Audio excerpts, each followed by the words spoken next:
Au bonheur des dames, Émile Zola, chapitre 8. Cependant, tout le quartier causait de la grande voix qu'on allait ouvrir un nouvel opéra à la Bourse sous le nom de rue du 10 décembre. Mais ce qui remuait le quartier plus encore, c'étaient les travaux entrepris au bonheur des dames. On parlait d'agrandissements considérables, de magasins gigantesques tenant les 3 façades des rues de la Michotière, Neuve, Saint-Augustin et Monsigny. Mouret, disait-on, avait traité avec le baron Hartmann, président du Crédit Immobilier, et il occuperait tout le pâté de maisons, sauf la façade future de la rue du 10 décembre, où le baron voulait construire une concurrence au Grand Hôtel. Partout, le bonheur des dames rachetait les baux, les boutiques fermaient, les locataires déménageaient. Seule, au milieu de ce bouleversement, l'étroite massure du vieux bourras restait immobile et intacte, obstinément accrochée entre les hauts murailles couvertes de maçons. Lorsque le lendemain, Denise se rendit avec Pépé chez l'oncle Baudu, la rue était justement barrée par une file de tombereaux qui déchargeaient des briques devant l'ancien hôtel du Villard. Debout, sur le seuil de sa boutique, l'oncle regardait d'un œil morne. À mesure que le bonheur des dames s'élargissait, il semblait que le vieil bœuf diminuât. La jeune fille trouva les vitrines plus noires, plus écrasées sous l'entresol bas. L'humidité avait encore déteint la vieille enseigne verte. Une détresse tombait de la façade entière, plombée et comme amaigrie. « Vous voilà, dit Baudu. Prenez garde, il vous passerait sur le corps. » Dans la boutique, Denise éprouva le même serrement de cœur. À la caisse, Madame Baudu et Geneviève se tenaient muettes et immobiles, comme dans un coin de solitude où personne ne venait les déranger. « Bonsoir ma tante, dit Denise. Je suis bien heureuse de vous revoir. Et si je vous ai fait de la peine, veuillez me le pardonner. »« Ma pauvre fille, répondit-elle, si je n'avais pas d'autre peine, tu me verrais plus gaie. »« Bonsoir ma cousine, reprit Denise en baisant la première Geneviève sur les joues. Celle-ci s'éveillait comme un sursaut. Elle lui rendit ses baisers sans trouver une parole. Les 2 femmes prirent ensuite Pépé, qui tendait ses petits bras. La réconciliation fut complète. « Eh bien, il est 6 heures, mettons-nous à table, dit Baudu. » Puis, se tournant vers le fond obscur de la boutique, Colomban. « Vous pouvez dîner en même temps que nous, personne ne viendra. » Denise n'avait pas aperçu le commis. Sa tante lui expliqua qu'ils avaient dû congédier l'autre vendeur et la demoiselle. Les affaires devenaient si mauvaises que Colomban suffisait, et encore passait-il des heures inoccupées, alourdi, glissant au sommeil les yeux ouverts. Dans la salle à manger, le gaz brûlait, et bien qu'on fût au long jour de l'été, Denise eut un léger frisson en entrant, les épaules saisies par la fraîcheur qui tombait des murs. Elle retrouva la table ronde, le couvert mis sur une toile cirée, la fenêtre prenant l'air et la lumière au fond du boyau empesté de la petite cour, et ces choses lui paraissaient, comme la boutique, s'être assombries encore et avoir des larmes. C'était un dîner de famille fort simple. Après le potage, dès que la bonne eut servi le bouilli, l'oncle en vint fatalement aux gens d'en face. Il se montra d'abord très tolérant. Il permettait à sa nièce d'avoir une opinion différente. « Mon Dieu, tu es bien libre de soutenir ces grandes chabraques de maison.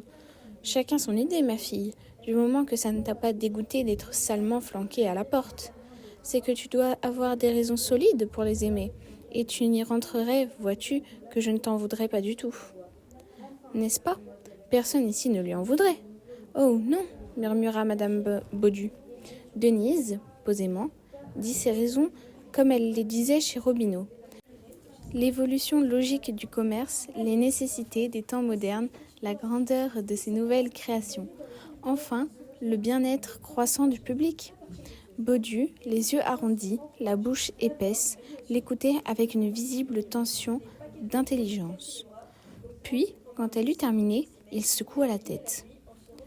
Tout ça, ce sont des fantasmagories. Le commerce est le commerce, il n'y a pas à sortir de là. Voilà où nous en sommes. Je suis forcée de m'incliner devant les faits, et je m'incline, mon Dieu, je m'incline. Une sourde colère le souleva peu à peu. Il brandit tout d'un coup sa fourchette. « Mais jamais le vieil Elbeuf ne fera une concession. Écoute ça, ma fille. Je suis comme cette carafe. Je ne bouge pas. Ils réussissent, tant pis pour eux. Moi, je proteste. Voilà tout. » Alors, l'oncle, baissant la voix, essaya de parler d'autre chose. Un instant, il causa des démolitions, il approuva la rue du 10 décembre, dont la trouée allait certainement accroître le commerce du quartier. Mais là, de nouveau, il revint au bonheur des dames. Tout l'y ramenait, c'était une obsession maladive. Franchement, tu ne peux les défendre. Me vois-tu joindre un rayon de casserole à mon commerce de draps? Hein? Tu dirais que je suis fou. Avoue au moins que tu ne les estimes pas. La jeune fille se contenta de sourire, gênée, comprenant l'inutilité des bonnes raisons. Il reprit. Enfin, tu es pour eux. Nous n'en parlerons plus, car il est inutile qu'ils nous fâchent encore. Ce serait le comble de les voir se mettre entre ma famille et moi. Rentre chez eux, si ça te plaît, mais je te défends de me casser davantage les oreilles avec leurs histoires. Un silence régna. Son ancienne violence tombait à cette résignation fiévreuse. Tiens, regarde ces deux-là, commença Baudu, en désignant de son couteau Geneviève et Colomban. Demande-leur s'ils aiment ton bonheur des dames. L'année dernière a été désastreuse. Non par plaisir, demande-leur un peu ce qu'ils pensent de tes amis. Denise, pour le contenter, interrogea les jeunes gens. Je ne peux guère les aimer, ma cousine, répondit Geneviève, mais soyez tranquille, tout le monde ne les déteste pas. Et elle regardait Colomban, qui roulait une mie de pain d'un air absorbé. Quand il sentit sur lui les yeux de la jeune fille, il lâcha des mots violents. Une sale boutique, tous plus coquins les uns que les autres. Enfin, un vrai choléra pour le quartier. Vous l'entendez? Vous l'entendez? Criait Baudu ravi. En voilà un qu'ils n'auront jamais. Va, tu es les derniers qu'on n'en fera plus. On avait fini, on se leva. La bonne, vivement, avait desservi et Denise s'oubliait près de la fenêtre. Intéressée par la petite cour, lorsque, en se retournant, elle aperçut Geneviève, toujours à sa place, les yeux sur la toile cirée, humide encore d'un coup d'éponge. « Vous souffrez, ma cousine ?» lui demanda-t-elle. La jeune fille ne répondit pas, et tout d'un coup, les sanglots l'étouffèrent. Sa tête retomba au bord de la table.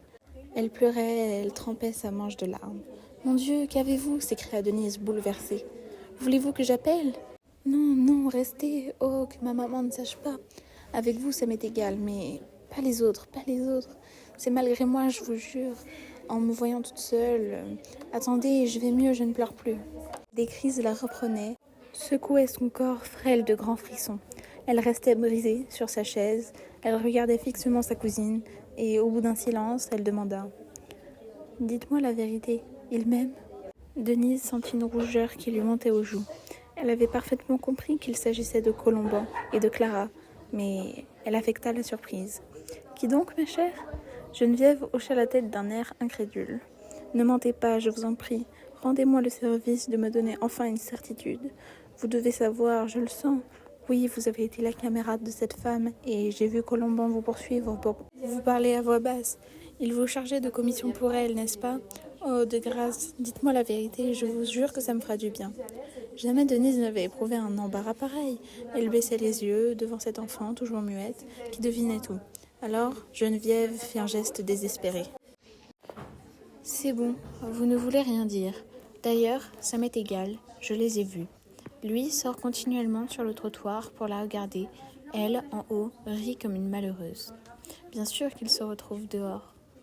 Il y eut un nouveau silence. Elle reprit doucement. « Si vous saviez, depuis 10 ans, je suis accoutumée à l'idée de ce mariage. Je portais encore des robes courtes que déjà Colomban était pour moi.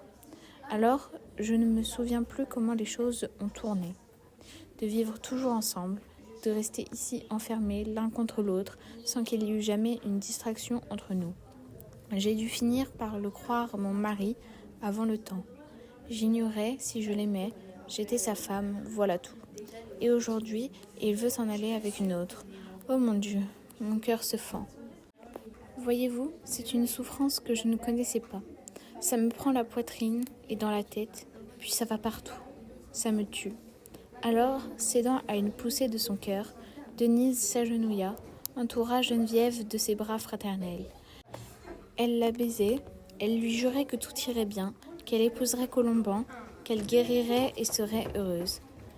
Les mois passèrent.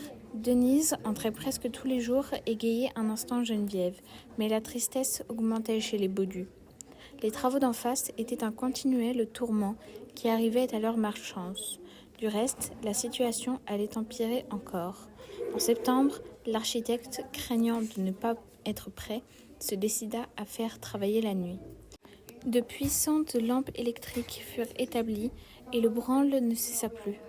Des équipes se succédaient, les marteaux n'arrêtaient pas, les machines sifflaient continuellement, la clameur toujours aussi haute semblait soulever et semer le plâtre.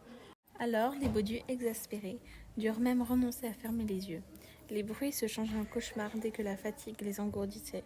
Puis, ils se levaient, pieds nus, pour clamer leur fièvre, et s'ils venaient soulever un rideau, ils restaient effrayés devant la vision du bonheur des dames flambant au fond des ténèbres, comme une forge colossale où se forgeait leur ruine. Denise allait rentrer au bonheur des dames. Elle avait compris que les Robineau, forcés de restreindre leur personnel, ne savaient comment la congédier. Pendant 15 jours, Denise les sentit gênés avec elle, et elle dut parler la première, dire qu'elle avait une place autre part. Ce fut un soulagement. Madame Robineau l'embrassa, très émue, en jugeant qu'elle la regretterait toujours. Puis, lorsque, sur une question, la jeune fille répondit qu'elle retournait chez Mouret, Robineau devint pâle. « Vous avez raison » cria-t-il violemment. Il était moins facile d'annoncer la nouvelle au vieux Bourras. Le jour où Denise résolut enfin de lui donner congé, Bourras revenait précisément de chez son avocat. « Croyez-vous, cria-t-il, qu'il disait maintenant que la maison n'est pas solide? Il prétend établir qu'il faut reprendre les fondations. Parbleu, ils sont las de la secouer avec leur sacrée machine. Ce n'est pas étonnant si elle se casse. » Et puis, quand la jeune fille eut annoncé qu'elle partait, elle rentrait au bonheur avec 1000 francs d'appointements. Il fut si saisi qu'il leva seulement vers le ciel ses vieilles mains tremblantes.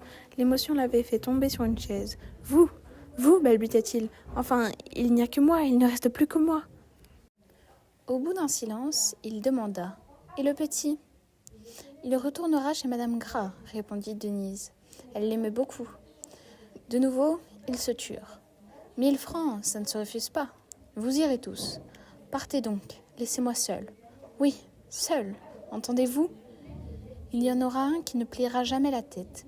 Et dites-leur que je gagnerai mon procès quand je devrais y manger ma dernière chemise.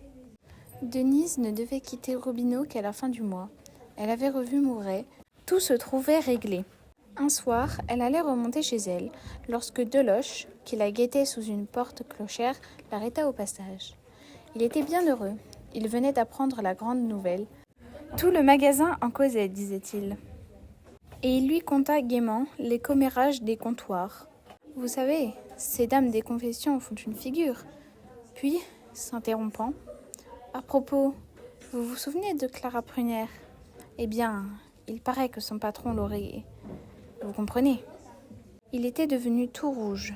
Elle, toute pâle, s'écria « Monsieur Mouret !»« Un drôle de goût, n'est-ce pas ?» reprit-il. « Une femme qui ressemble à un cheval. » La petite lingère qu'il avait eue 2 fois l'an passé était gentille au moins. Enfin, ça le regarde. Denise, rentrée chez elle, se sentit défaillir. Le lendemain, au déjeuner, comme Robineau l'avait envoyée en course et qu'elle passait devant le vieil Elbeuf, elle poussa la porte en voyant Colomban seul dans sa boutique. Les Baudus déjeunaient. On entendait le bruit des fourchettes au fond de la petite salle. « Vous pouvez entrer, dit le commis. Ils sont à table. » Mais elle le fit taire. Elle l'attira dans un coin et, baissant la voix, « C'est à vous que je veux parler. Vous manquez donc de cœur. Vous ne voyez donc pas que Geneviève vous aime et qu'elle en mourra. Mais elle n'est pas malade, vous exagérez. Moi, je ne le vois pas. Et puis, c'est mon père qui recule le mariage. » Denise, rudement, releva ce mensonge. Elle avait senti que la moindre insistance du jeune homme déciderait l'oncle. « Et pour qui ?» reprenait Denise. « Pour une rien du tout. Mais vous ignorez donc qui vous aimez. Je n'ai pas voulu vous chagriner jusqu'à présent, mais j'ai évité souvent de répondre à vos continuelles questions. Eh bien, oui, elle va avec tout le monde, elle se moque de vous. Jamais vous ne l'aurez, ou bien vous l'aurez comme les autres, une fois en passant. » Très pâle, il l'écoutait, et à chacune des phrases qu'elle lui jetait à la face, entre ses dents serrées, il avait un tremblement des lèvres. Elle, prise de cruauté, cédait à un emportement dont elle n'avait pas conscience. « Enfin, dit-elle dans un dernier cri, elle est avec Monsieur Mouret, si vous voulez le savoir. » Sa voix s'était étranglée, elle devint plus pâle que lui. Tous deux se regardèrent, puis il bégaya. « Je l'aime. » Alors, Denise fut honteuse. Elle resta muette, le simple mot qu'il venait de lui répondre lui retentissait dans le cœur avec un lointain bruit de cloche dont elle était assourdie. « Je l'aime, je l'aime. » et cela s'élargissait. Il avait raison, il ne pouvait en épouser une autre. Comme elle se tournait, elle aperçut Geneviève sur le sol de la salle à manger. « Taisez-vous, dit-elle rapidement. » Mais il était trop tard. Geneviève devait avoir entendu. Elle n'avait plus de sang au visage. Justement, une cliente poussait la porte. Madame Bourdet, l'une des dernières fidèles du Vieil Elbeuf, où elle trouvait des articles solides. Et Geneviève fut forcée d'avancer pour dire de sa voix blanche « Que désire madame ?» Madame Bourdelais voulait voir de la flanelle. Colomban descendit d'une pièce d'un casier. Geneviève montra l'étoffe. Cependant, Baudu sortait le dernier de la petite salle, à la suite de sa femme, qui était allée s'asseoir sur la banquette de la caisse.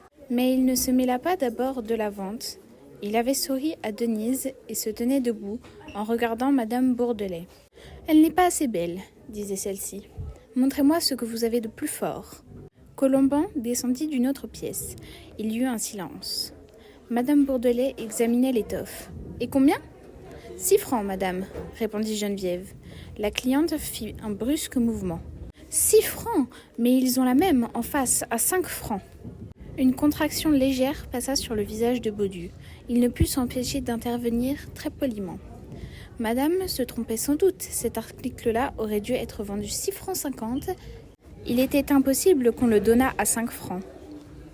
Certainement, il s'agissait d'un autre article. Non, non, répétait-elle avec l'entêtement d'une bourgeoise qui se piquait de s'y connaître. L'étoffe est la même, peut-être encore est-elle plus épaisse. Alors, il perdit la tête. Il cria, secoué de colère contenue. « Eh bien, allez en face !» Du coup, elle se leva, très blessée, et s'en alla, sans se retourner, en répondant « C'est ce que je vais faire, monsieur !» Ce fut une stupeur. La violence du patron les avait tous saisis. « Encore une qu'ils nous prennent, » murmura le drapier. Puis, se tournant vers Denise, dont il connaissait l'engagement nouveau, « Toi aussi, ils t'ont reprise. Va, je ne t'en veux pas. Puisqu'ils ont l'argent, ils sont les plus forts. » Justement, Denise, espérant encore que Geneviève n'avait pas pu entendre Colomban, lui glissait à l'oreille. « Il vous aime, soyez plus gai. » Mais la jeune fille lui répondit très bas d'une voix déchirée. « Pourquoi mentez-vous? Tenez, il ne peut s'empêcher, il regarde là-haut. Je sais très bien qu'ils me l'ont volé, comme ils nous volent tout. »